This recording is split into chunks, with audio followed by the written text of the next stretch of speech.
මහා කල්සපයන් වහන්සේ මේ සංසාරේ විපස්සී බුදුරජාණන් වහන්සේගේ කාලේ අන්ත අසරණ දුගී දුප්පතෙක් වෙලා ඉපදුණා.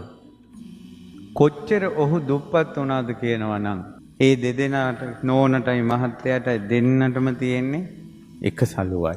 ගෙදර ඉද්දින් පිරිමි කෙනා උඩුකය නිරුවත්ව ඉන්නවා. ගෙදරින් එළියට බහිනකොට හැම සලුවක් දා ගන්නවා කරට. විපස්සී බුදුරජාණන් වහන්සේගේ ශාසනයේ බුදුරජාණන් වහන්සේ දහම් දේශනකට අර දුප්පත් ජෝඩුව කල්පනා කළා අපි බණහමු. ගෙදර උන් දැකියවා අනේ මං බවලතෙක් නෙව රැයට බණහන්න යන්න බෑ. මං දවල් යන්නම් කියලා අර එකම සලුව පොරවගෙන දවල්ට යනවා. අර බ්‍රාහ්මණයා ඒ සලුව පොරවගෙන හවසට යනවා. ඒක සාටක දවසක් බුදුරජාණන් වහන්සේගෙන් ධර්මය අහද්දී බුදුරජාණන් වහන්සේ වෙනුවෙන් මොන හරි දෙන්නම හිතෙන්නේ. දැන් මෙයාට කල්පනා වුණා මට දෙන්න මොකුත් නැහැ. මේ සලුව විතරයි දෙන්න තියෙන්නේ. කියලා දෙන්න හිතනවා ඒ වුණාට හිතනවා දැන් නෝනටත් එකයි මටත් එකයි. කොහොමද දැන් අපි ගෙදරින් යන්නේ මේ සලුව දුන්නොත් කියලා දැන් බනහනවටත් වැඩිය මේක දෙනවද නැද්ද කියන යුද්ධේ ඉන්නේ. පළවෙනි යාමේම ඉක්මවා ගියා.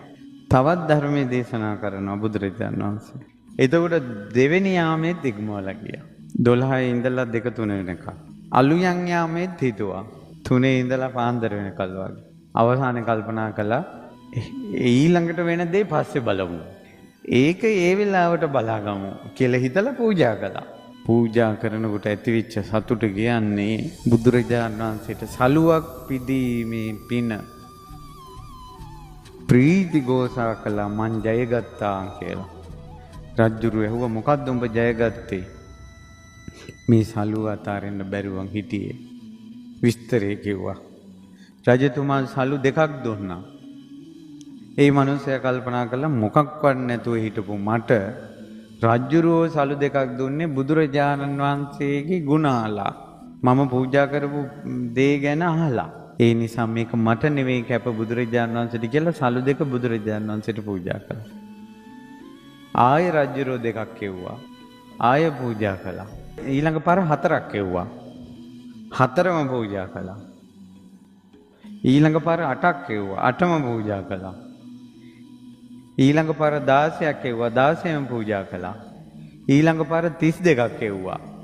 මෙයා කල්පනා කළා මේක දිගින් දිගටම හරියන්නේ නැහැ කියලා නෝනටයි දෙන්නට දෙකක් තියාගෙන 30ක් බුදුරජාණන් වහන්සේට පූජා කළා. දැන් ඔන්න දෙන්නම එකට බණ අහන්න එනවා.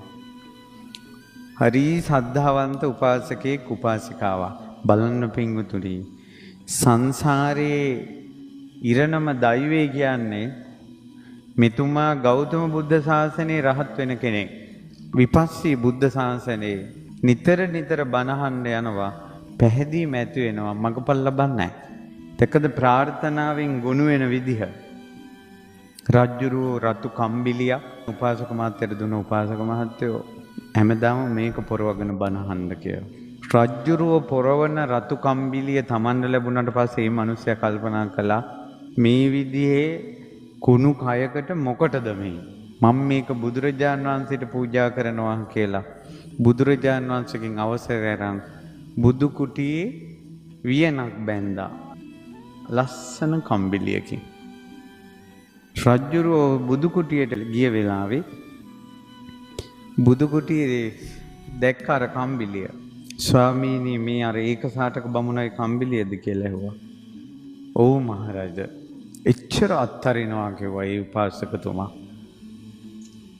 එහෙම පින් කරපු කෙනෙක් මහා කස්සප මහ රහතන් වහන්සේ.